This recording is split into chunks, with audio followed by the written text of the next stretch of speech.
이슈토크입니다. 최근 일주일 사이에 부산 지역 세 곳에서 재건축, 재개발 비리 사건이 터졌습니다. 검찰에서 압수수색을 벌인 곳도 있는데요.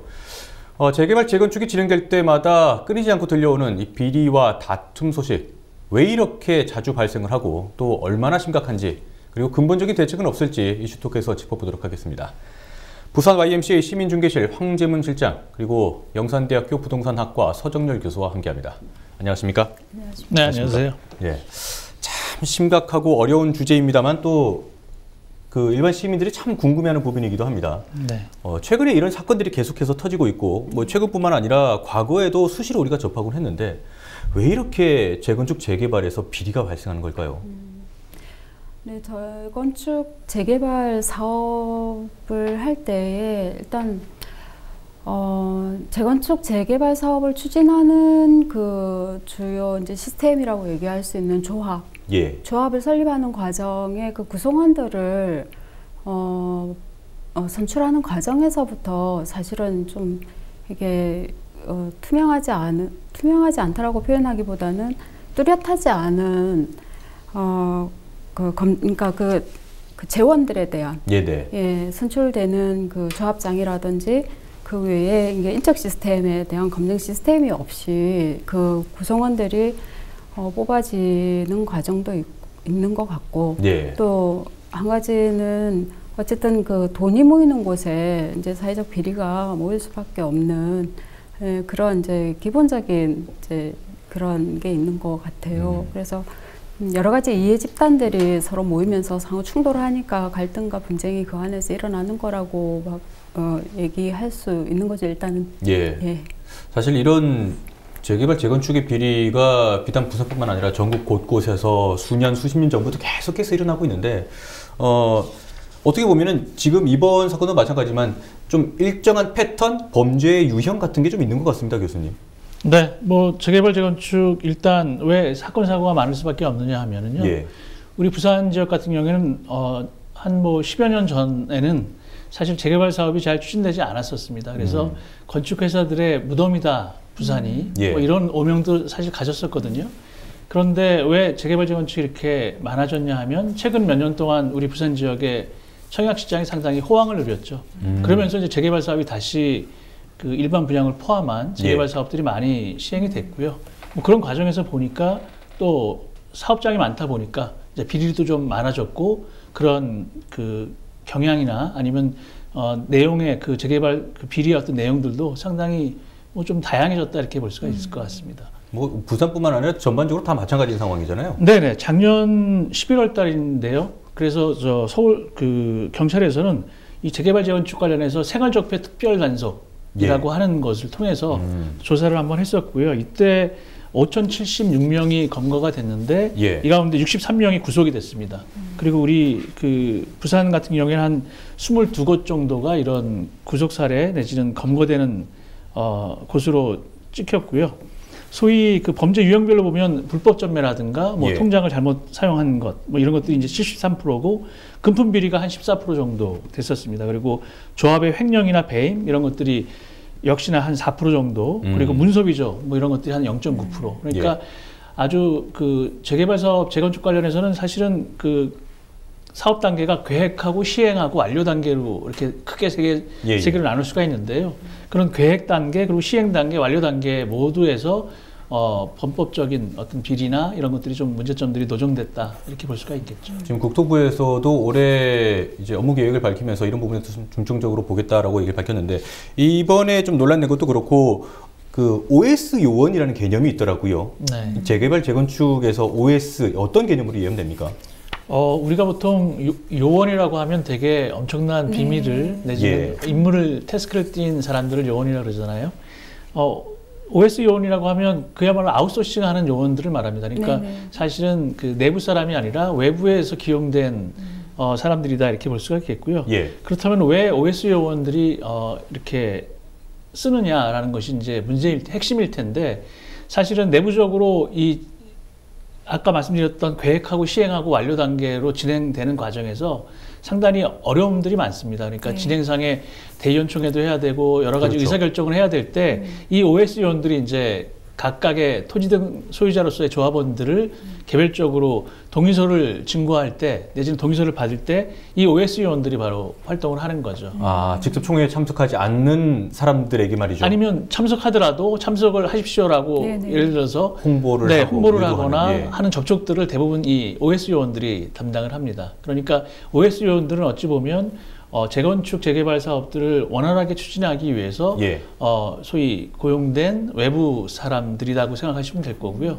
그분들의 그런 한목적적으로 진행이 잘 될 수 있게 도와주시는 분들이기 때문에 사실은 내용을 잘 모르시는 토지 등 조합원 입장에서 이분들의 말씀을 듣고 거기에 동의하시도록 이렇게 조금 방향을 틀거나 하면 쉽게 이제 또 동의해 주시거나 하는 부분들이 있기 때문에 이런 OS 요원들을 통한 것이 어찌 보면 사업을 좀 더 원활하게 수행하는 것일 수도 있겠지만 반대 측면에서 보면 OS 요원을 통해서 뭔가 잘못된 의사결정이 또 내려질 수도 있는 그런 네네네. 문제점이 있을 수도 있겠습니다. 저희가 상담을 통해서 들어오는 경우에는 예. 이 OS 요원들이 조금 그러니까 이제 분위기를 약간 한쪽 방향으로 몰아간다든지 본인의 의사결정과 다른 방식으로 이제 결론을 내리게 한다든지 예. 혹은 좀 고압적인 태도로 이제 현장에 있는 주민들이 원하는 요구 사항들에 대해서 조금 저지한다든지 이런 모습들이 이제 들어오거든요. 불만 사항들이. 예.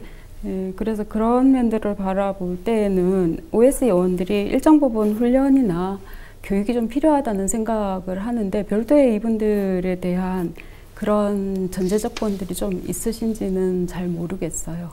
어찌 보면 OS 요원들은 훈련이나 이런 것들은 잘 받아 있을 겁니다. 네. 그런데 이제 예를 들면 토지 등 소유자로서의 모든 조합원의 의견을 이렇게 취합하거나 아니면 전달하거나 하는 입장보다는 조합이 사업을 추진하는 데 좀 더 원활하게 기능할 수 있도록 이제 훈련됐다 이렇게 볼 수 있겠죠. 특화된 훈련이군요. 네, 그렇습니다. 그러니까 이제 예를 들면 추진위 회의나 아니면 조합 동의를 받을 때 서면 동의를 이렇게 받게 되면 사실은 그런 추진위 총회나 이런 것들이 회의를 하지 않을 수도 있거든요. 예. 그렇게 되면 의사결정이 좀 더 빠른 측면이 있기 때문에 사실은 조합 입장 그리고 또 시공사 입장에서는 사업의 어떤 속도를 내거나 할 때 분명히 훈련은 받으셨을 텐데 그 훈련이라는 것이 사업을 좀 원활히 하는 쪽에 기능할 수 있도록 훈련을 받으셨다라고 보면 일부 토지 등 소유자로서의 어떤 문제점에 대한 문제 제기나 이런 것들이 경우에 따라서는 조금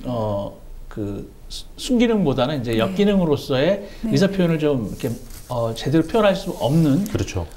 쪽으로 이제 의사결정이나 아니면 이렇게 서면 동의서를 받아올 수가 있기 때문에 뭐 그런 부분은 일부 사업의 추진 관련해서는 원활하게 하는 것을 목적으로 하나 뭐 일부 또 문제가 있을 때 그런 예를 들어서 서면 동의나 이런 것들을 받아서 좀 더 쉬운 쪽으로 가기 위한 쪽으로 기능할 수도 있다. 이런 문제점도 있을 수가 있겠습니다.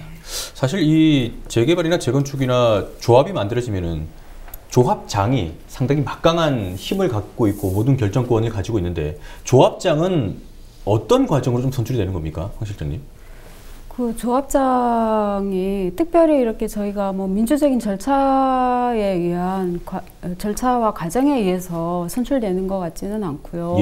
이제 그 동네에 이제 주로 이제 조합원 중에 한 사람이 이제 선출이 되는 걸로 저는 그렇게 알고 있습니다. 조합원 중에 이제 되게 목소리 크고 활동적인 분들이 이제 그런 역할들을 하게 되는 걸로 저는 이해가 되고요.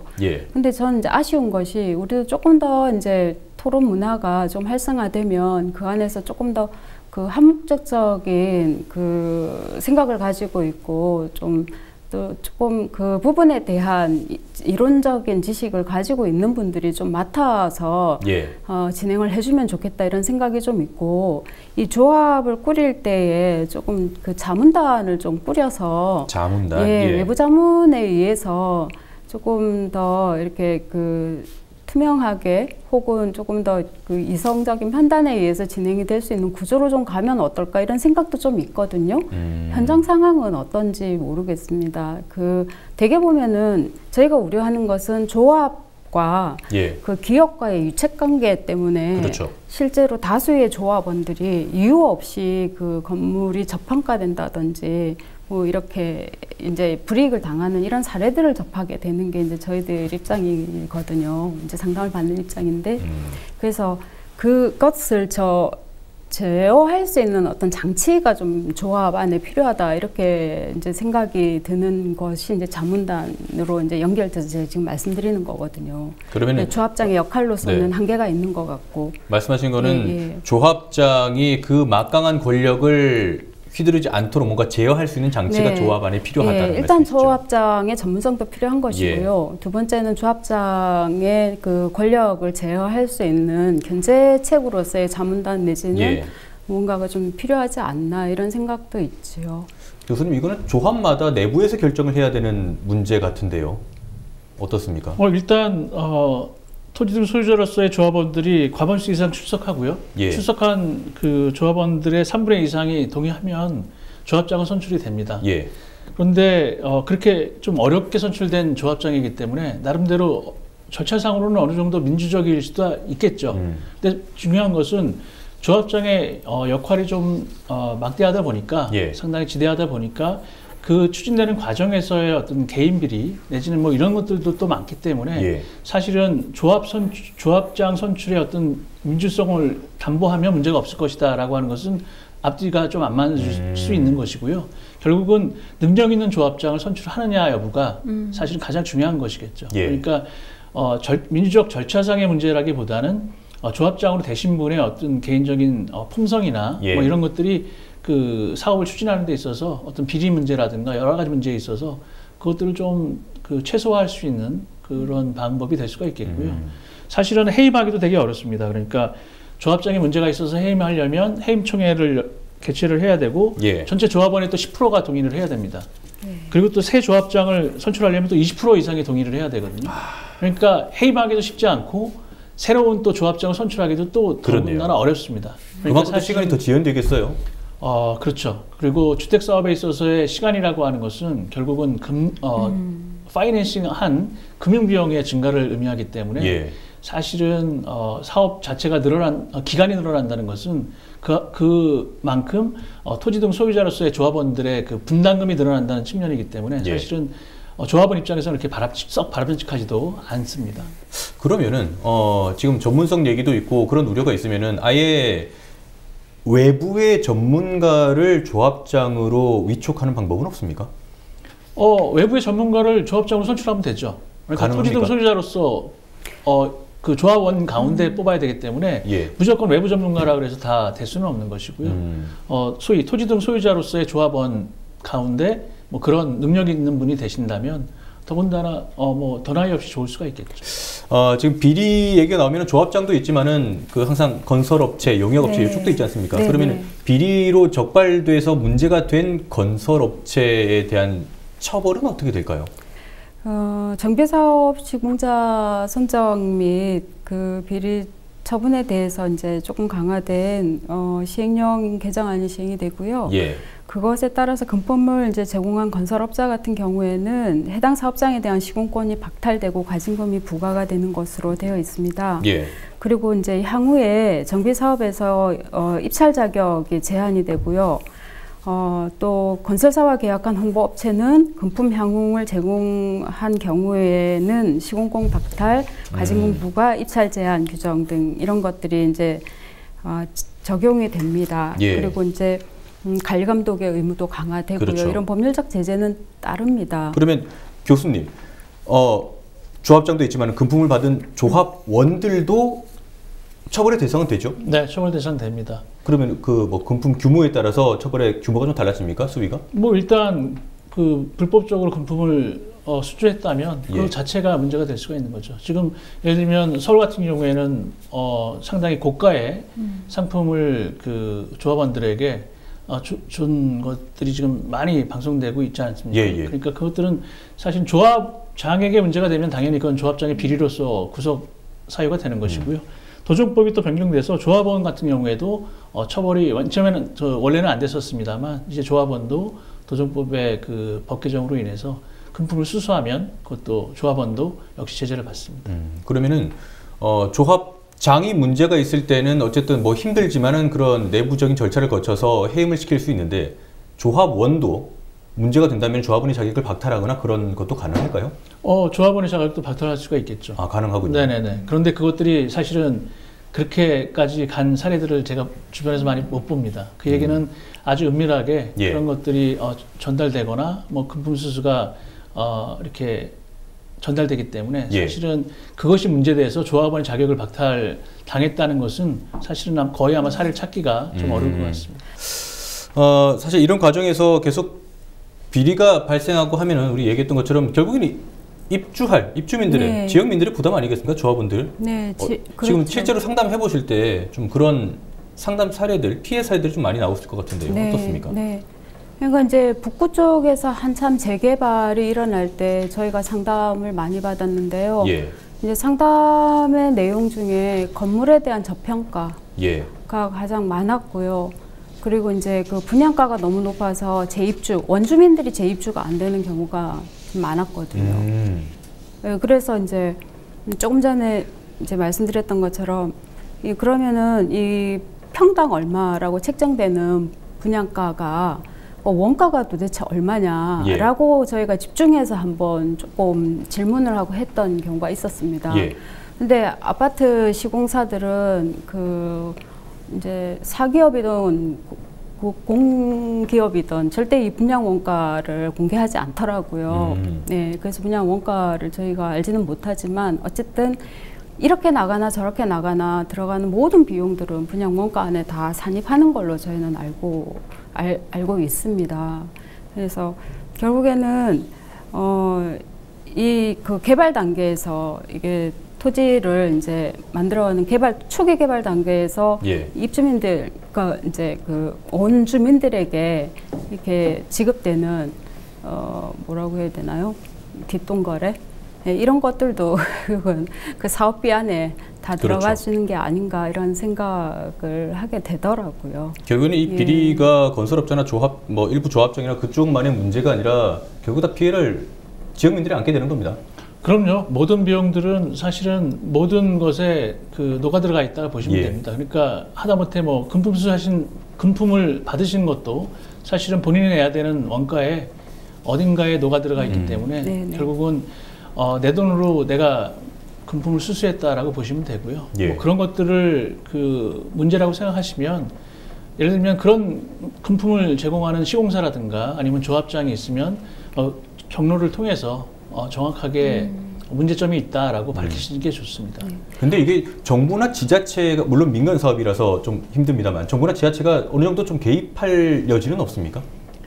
맨 처음에는 없었습니다. 그런데 예를 들어서 지금 이 도시및 주거환경정비법이 재건축이나 재개발 관련된 모법인데요. 예. 그 법의 그런 맹점, 그러니까 민간 사업이지만 비리가 너무 만연하기 때문에 그런 것들을 좀 더 공공이 좀 이렇게 관리할 수 있는 제도가 없을까 해서 예. 고민해서 만든 것이 사실은 공공관리제도라는 게 있고요. 네네. 그리고 이것이 2015년에 공공지원제도라는 형태로 이제 이름을 바꿔서 지금 하고는 있습니다. 그래서 모든 사업을 시작할 때부터 그리고 완료될 때까지 예. 공공지원제도를 통해서 사실은 공공지원자가 이제 결정되는데 이게 지자체 장입니다. 인허가권자죠. 네. 그러니까 인허가권자가 공공지원자가 돼서 사실은 공공지원을 하도록 되어 있는데 예. 말씀하신 것처럼 민간 사업이다 보니까 참여의 또는 관여의 정도가 사실은 의사결정을 해야 되거나 이런 과정에서는 좀 빠집니다. 그러니까 그 안에서 사실은 다양한 비리들이 나타나는데 그런 비리들을 공공지원자 또는 공공지원 제도를 통해서 걸러내기에는 일정한 또 한계가 있는 것도 사실입니다. 알겠습니다. 이번에 서울시가 작년에 아마 시범 시행한 걸로 알고 있는데 정비사업 이조합 시스템 이제 최근에 사립 유치원 비리 불거졌을 때 에듀파인이라는 회계정보 시스템 도입했듯이 그런 식이더라고요. 예산이나 회계 이런 쪽을 100% 공개할 수 있는 그런 시스템을 만들었다고 하는데 이런 시스템을 적용을 한다면은 좀 확대를 시킨다면은 그런 비리나 이런 것들을 좀 차단할 수 있겠습니다. 네, 상당 부분 그런 것들은 어느 정도 문제점들을 보완할 수 있는 시스템일 수가 있습니다. 그러니까 예를 들어서 우리 아파트 관련해서도 아파트 다양한 비리들이 있을 수 있잖아요. 예. 그리고 우리 아파트가 내는 관리비가 다른 아파트와 어떻게 다른지 규모가 비슷한 아파트인데도 불구하고 내가 사는 아파트의 관리비가 좀 비싸다거나 한다면 그것을 확인할 수 있는 게 있는데 바로 그게 K아파트라고 하는 겁니다. 그렇죠.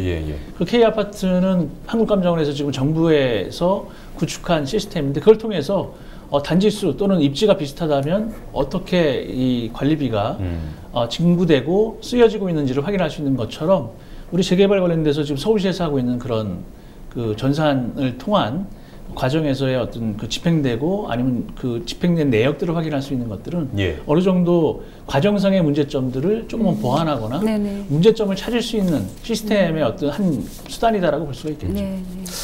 자, 이 뭐 매년이 아니라 아주 그냥 예전부터 계속해서 재개발 재건축에 대한 비리는 우리가 수시로 접해왔는데 어떻습니까? 황 실장, 정부도 나서가지고 이런 비리를 척결하기 위한 그런 제도를 많이 좀 만들 필요성도 있을 거고요. 계속 뭐 도정법의 개정안도 나오고 있는데 좀 근본적으로 근절할 수 있을 만한 그런 아이디어가 있을까요? 시민사회에서는 어떤 식으로 논의가 좀 되고 있습니까?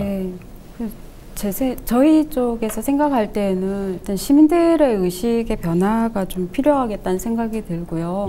조금 공익적인 측면에서 이것을 그냥 이제 당장의 눈앞에 얻어지는 이익보다는 이제 좀 장기적으로 보시고 그 전체적인 분양가를 떨어뜨리는 방식 또 혹은 그 조금 더 그러니까 공원이나 뭐 혹은 그 안에 기반 시설들을 조금 더 확대시키는 방식으로 이 재원들이 활용될 수 있는 쪽으로 이렇게 조금 이렇게 재분배 그 똑같은 돈이라도 이렇게 하는 쪽으로 몰아갔으면 좋겠다. 방향을 잡아갔으면 좋겠다. 이런 생각이 있는 거죠. 그러니까 똑같은 돈을 사용하더라도 어떻게 사용하느냐의 문제잖아요. 그렇죠.